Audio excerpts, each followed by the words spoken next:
You ever wondered if everything you hear about crypto mining is true? Well, you're in the right place because we're about to bust some major myths and uncover the real story behind mining crypto. Whether you're totally new to this or you've been around the blockchain a time or two, this video is going to shed some light on what mining really involves. We're going to bust some of the myths and misconceptions surrounding crypto mining, sorting fact from fiction, and getting to the bottom of what mining really involves.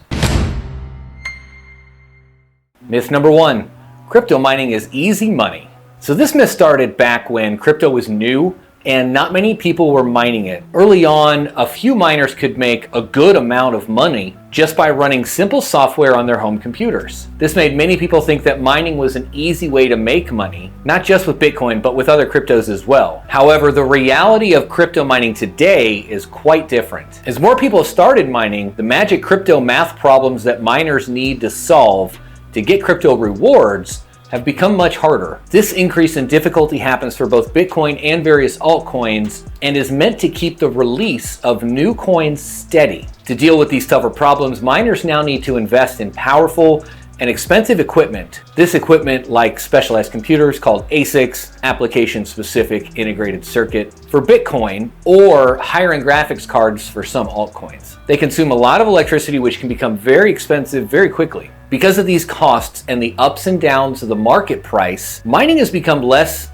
about easy money and more about managing big investments and understanding complex technology. So while mining might sound simple, it actually requires a lot of technical knowledge, upfront money, and ongoing expenses. Myth number two, crypto mining is harmful to the environment. The myth that crypto mining is harmful to the environment has gained attention because mining requires a lot of electricity, which can lead to a large carbon footprint if that electricity comes from non-renewable sources. People hear about the enormous amounts of energy needed to run the powerful computers that solve complex mathematical problems in mining, and it's easy to see why there's concern. These concerns are especially vocal when considering that some regions where mining is popular, like certain parts of China, have historically relied heavily on coal-based power, which is one of the most environmentally damaging sources of energy. But the reality is a bit more complex than that. The crypto community and mining industry have been moving towards more sustainable practices. In some cases,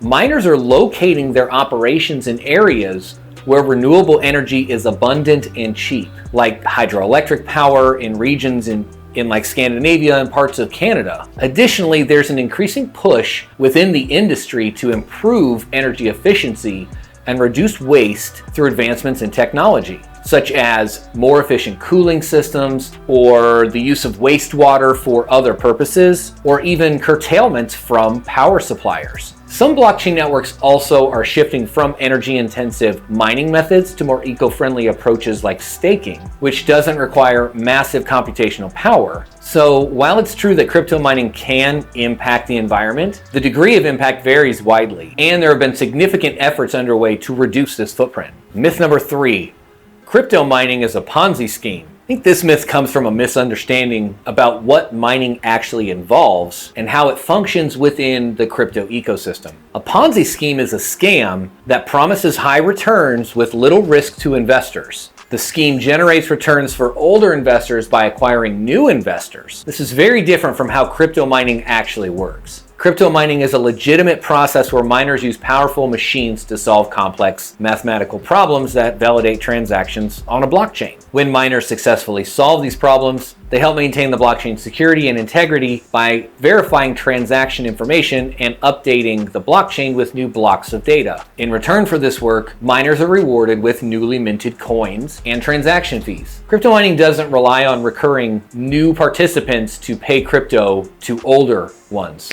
Instead, it renews miners based on their contribution of processing power to the network. Now, of course, there are risks and investments required in mining, but not in the way of a scheme to enrich some at the expense of others. Myth number four, crypto miners cause GPU shortages. For this one, you're right. All GPU shortages are from those pesky crypto miners.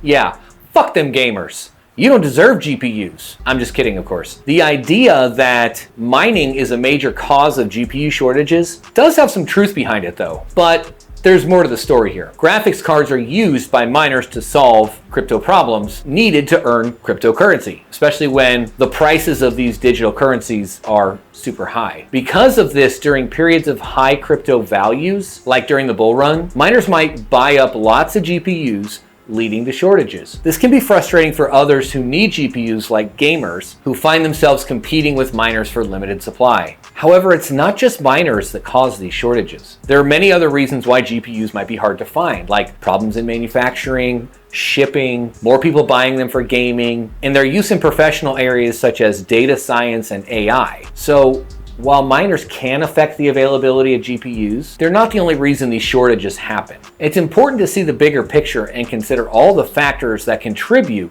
to a GPU shortage. Myth number 5, crypto miners don't pay taxes. This is another one that's bullshit. How do I know? Just got done paying my fucking taxes. The myth that crypto miners don't pay taxes likely comes from the early days of crypto. There weren't clear rules or regulations on how to handle taxes for mining. Back then, many people who mined and earned crypto might not have known that they were supposed to pay taxes on what they earned, or the tax laws just hadn't caught up yet. This situation led some to think that money made from mining was tax-free. However, today, things are very different. Governments around the world, including the US, treat money made from crypto mining as taxable income. For example, in the US, the IRS sees crypto as property, not currency. This means if you mine cryptocurrency, you have to pay income tax on the value of the coin at the time you get them. Some countries have similar rules, so earnings for mining need to be reported on tax returns just like any other income. Basically, miners are required to keep good records of what they earn and report it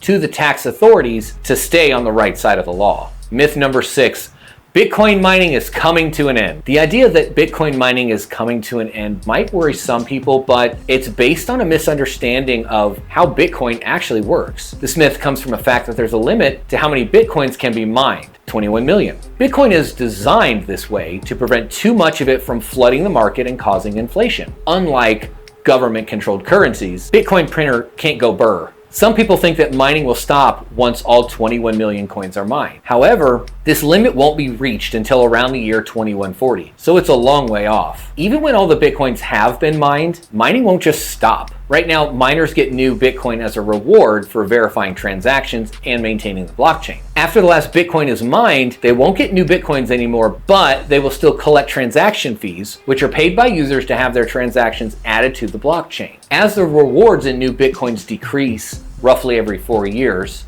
in events known as the halving, these transaction fees become more important for miners. This means miners will continue to have a reason to verify transactions and keep the Bitcoin network secure, even with less and less new Bitcoins coming into circulation. And finally, myth number 7, crypto miners are making crypto less accessible to regular users. This myth might come from worries about the dominance of big mining operations, but it doesn't tell the whole story. Some people think that mining has gotten very competitive and needs expensive equipment, which is true. It's tough for average people to start mining on their own. Mining big cryptocurrencies like Bitcoin now requires a lot of resources, and small-time miners can't easily compete with large mining farms. However, it's important to remember that mining isn't the only way to get crypto. Regular folks can still access crypto through exchanges and trading platforms where they can buy, sell, or trade them just like they would traditional money, but it's open 24/7. Also, having more big mining operations actually helps make the blockchain more secure and stable because it adds more computing power to the system. So even though big mining operations might make it harder for individuals to mine profitably, they don't make it harder for people to get involved with crypto in other ways. These were 7 myths about crypto mining that you might have believed. If you're new to the world of crypto or thinking about getting into mining, I hope this video helps you understand what you're getting into and encourages you to keep learning. Whether you're just doing this as a hobby or planning to get more serious, knowing what mining really involves is key to doing well and sticking with it. What myths did I miss in this video? Let me know in those comments down below, and maybe we'll do another one of these and start debunking even more of these bad boys. If you made it this far in the video and you learned something today, smash that like button. It really helps the channel get recommended to others. And if this is the kind of video that you like to watch, consider subscribing for more like it. And of course, thanks for watching.